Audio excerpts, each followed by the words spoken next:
আজকে বিন্যাস সমবায়ে এসএনদের বইয়ের 456 পাতার অ্যানালিটিক্যাল বেস যে কোশ্চেনগুলো আছে এই কটা আলোচনা করব।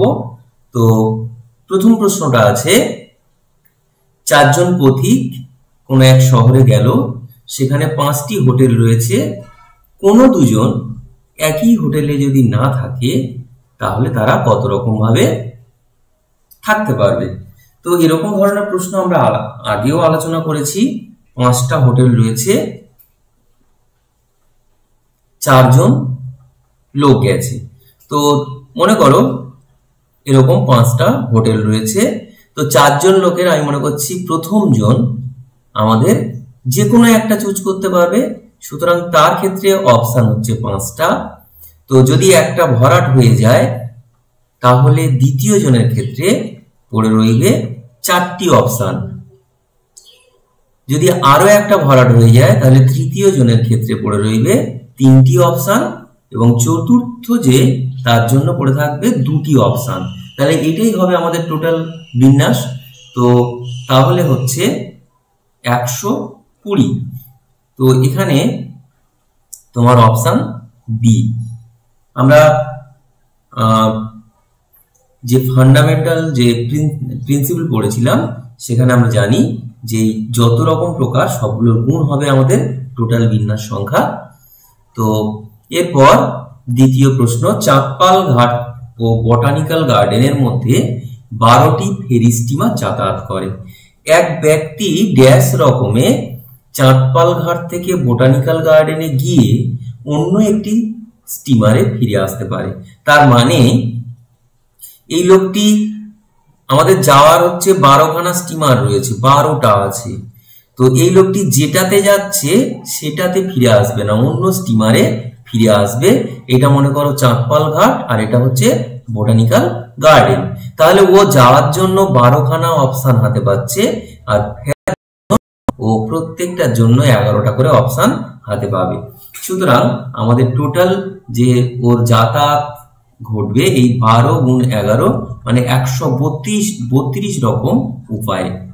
দেখো ও হচ্ছে যাওয়ার সময় যে কোনো একটা 12টার মধ্যে যে কোনো একটা স্টিমার পছন্দ করতে পারছে, এবং যে স্টিমারটা পছন্দ করছে ফেরার সময় ও বাকি 11টার মধ্যে যে কোনো একটা ফিরতে পারছে। সুতরাং যাওয়ার অপশন 12টা এবং প্রত্যেকটার জন্য ফেরার অপশন হচ্ছে 11টা, সেই জন্য 12 গুণ 11। এরপর বেঙ্গলি শব্দের অক্ষরগুলি সবগুলি একত্রে নিয়ে কটি বিন্যাস পাওয়া যাবে।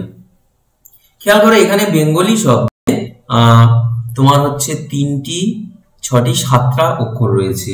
তো সবগুলো যদি একত্রে নেওয়া হয় তাহলে বিন্যাস সংখ্যা হবে ফ্যাক্টোরিয়াল 7।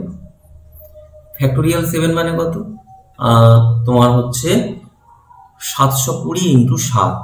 ফ্যাক্টোরিয়াল 6 মানে হচ্ছে 720, তাহলে 720 ইন্টু 7, তাহলে এটা হবে 50-40। এরপর গাভাস্কার সব নামের অক্ষরগুলো ড্যাশ রকম ভাবে বিন্যস্ত করা যায় যাতে 3টি এ সর্বদা থাকে। খেয়াল করো আমার গাভাস্কার শব্দে কটা অক্ষর রয়েছে? 1টা 2টা 3টে 4টে 5টা 6টা 7টা 8টা। তো 8টার মধ্যে আমার যদি 3টে একত্রে ধরে একে আমি একটা ধরবো, তাহলে 5টা প্লাস 1টা, তাহলে এখানে টোটাল 6টা অক্ষর হচ্ছে। যেহেতু 3টি এ হচ্ছে সিমেট্রিক, সুতরাং আমরা 6টা অক্ষর ভাবতেই পারি। তাহলে 6টা অক্ষর হলে আমাদের বিন্যাস সংখ্যা হবে ফ্যাক্টোরিয়াল 6।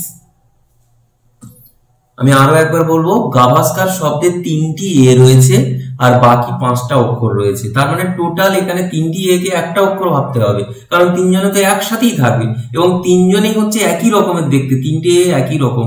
সুতরাং এখানে 3জনের মধ্যে হওয়ার দরকার নেই। তাহলে আমাদের এই 5টি অক্ষর বাকি থাকছে আর এই 3টিকে একসঙ্গে ধরে নিয়েছি, তাহলে টোটাল হচ্ছে 6টা অক্ষর। তাহলে ফ্যাক্টোরিয়াল 6 আকারে বিন্যস্ত হতে পারবে। তো ফ্যাক্টোরিয়াল 6 মানে হচ্ছে 720। এরপর একটি ঝোঁক শূন্য মুদ্রাকে পরপর 5 বার টস করা হয়েছে, তাহলে কত রকম বিভিন্ন ফল হতে পারে। খেয়াল করো, প্রথমবার যদি টস করা হয় তাহলে হেড টেল দুটো যে কোনো একটা পড়তে পারে, তাহলে দুটো উত্তর। সেই সত্যি মিথ্যে আমরা কিছু অঙ্ক করেছিলাম, সত্যি মিথ্যে দুটো করে অপশন থাকবে তার মতো। তো দ্বিতীয়বারের জন্য অপশন, তৃতীয়বারের জন্য দুটো, চতুর্থটি, পঞ্চমবারের জন্য দুটি। তার মানে 2 এর মাথায় 5 হচ্ছে উত্তর। 2 এর মাথায় 5 মানে হচ্ছে 32। এরপর 3 জন বালককে একত্রে রেখে 3 জন বালক এবং 5 জন বালিকাকে কত রকম ভাবে এক সারিতে সাজানো যায়। খেয়াল করো, একটু আগে আমরা গাভাস্কার শব্দ পড়ছিলাম, ওইখানে 3টি এ ছিল, ঠিক ওটারই মতো কিন্তু একটু আলাদা আছে। খেয়াল করো, ওখানেও 5টা প্লাস 3টি একে একটা ধরা হয়েছিল, 6টা অক্ষর ছিল। এখানে 5 জন বালিকা আর 3 জনকে একটা ধরলে তাহলে হবে 6 জন, তাহলে ফ্যাক্টোরিয়াল 6। 3 জন বালক, এরা 3 জন তো আর একই রকম দেখতে নয়, 3 জন তো আলাদা, সুতরাং এদের মধ্যে আবার ফ্যাক্টোরিয়াল 3 আকারে বিন্যাস হবে। সুতরাং টোটাল বিন্যাস সংখ্যা হবে ফ্যাক্টোরিয়াল 6 ইন্টু ফ্যাক্টোরিয়াল 3। তো এটা গুণ, ফ্যাক্টোরিয়াল 6 মানে একটু আগে 720 পেয়েছি, তার সঙ্গে 6 গুণ করতে হবে। 6 গুণ করলে সম্ভবত 43-20 হবে। আমি আরো একবার বলে দিই, 5 জন বালক আর 5 জন বালিকা আর 3 জন বালক, তার মানে টোটাল হচ্ছে, আমি যদি 3 জন বালককে একসঙ্গে রাখতে চাইছি সব, তাহলে 5 আর 1 6 জন, তাহলে 6 জন মানে ফ্যাক্টোরিয়াল 6। কিন্তু আবার 3 জন বালক যেহেতু প্রত্যেকে আলাদা দেখতে, তাই নিজেদের মধ্যে ফ্যাক্টোরিয়াল 3 আকারে বিন্যস্ত হতে পারে। তাই টোটাল বিন্যাস সংখ্যা হচ্ছে ফ্যাক্টোরিয়াল 6 ইন্টু ফ্যাক্টোরিয়াল 3। এরপর একই অঙ্ক একাধিকবার ব্যবহার না করে 720 এই অঙ্কের সাহায্যে 5 অঙ্ক বিশিষ্ট অযুগ্ম সংখ্যা গঠন করা যাবে। তো খেয়াল করো, আমাদের 5 অঙ্ক বিশিষ্ট সংখ্যাগুলো কেমন দেখতে হয় আমি একটু আলোচনা করি। তো একক, দশক, শতক, হাজার, অযুত, 5 অঙ্ক বিশিষ্ট সংখ্যা মানে এই কটা থাকবে।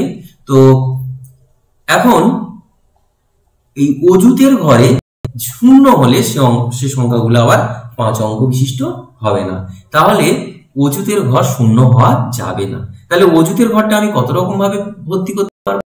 5টা সংখ্যা, তার মধ্যে 0 বাদ দিয়ে দিলাম, তাহলে 4 রকম ভাবে এই ঘরটা আমি ভর্তি করতে পারবো, 4 রকম ভাবে। এখন এখানে বলা হয়েছে যে অযুগ্ম সংখ্যা, অযুগ্ম হতে গেলে আমার এককের স্থানে হয় 3 নয় 7 থাকবে। তাহলে এককের স্থানটা আমার ভর্তি করতে হবে হয় 3 দিয়ে, নতুবা আরেকটা অপশন থাকছে 7 দিয়ে। আমি মনে করছি এককের ঘরটা আমি 3 দিচ্ছি, আর অযুতের ঘরে তাহলে আমার অপশন কটা পাচ্ছি? তখন দেখো এখানে বলা রয়েছে যে কোনো একটা অঙ্ক একাধিকবার ব্যবহার করা যাবে না। সুতরাং আমি প্রথমে অযুতের ঘর ফিল আপ করতে পারছি না, আমি এককের ঘরটা 3 দিয়ে ভর্তি করেছি। তাহলে আমার অযুতের ঘরের জন্য অপশন, তাহলে এককের ঘরে একটাই সংখ্যা দিয়েছি। আচ্ছা, এবার তাহলে অযুতের ঘরের জন্য আমার অপশন কি থাকছে? দেখো 0 বাদ দিতে হবে আর 3ও বাদ দিতে হবে, কারণ 3 দুবার ব্যবহার করা যাবে না, 3 এককের ঘরে বসে গেছে। তাহলে পরে আমার 3টি অপশন পড়ে থাকছে 6, 7 আর 2।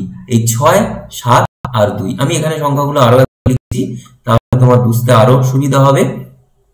এখন এককের ঘরে 3 বসিয়ে ফেলেছি, তাহলে 3 এর জন্য আর 3 আর বসাতে পারবো না কোনো জায়গায়, তাহলে আর 0 তো অযুতের ঘরে নিলে সেটা 5 অঙ্কের হবে না, তাহলে 0কে আমি বসাতে পারছি না।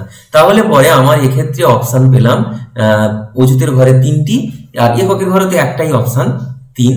তাহলে প্রশ্ন হচ্ছে হাজারের ঘরটা আমি কত রকম ভাবে ভর্তি করতে পারবো? তাহলে আমার অযুতের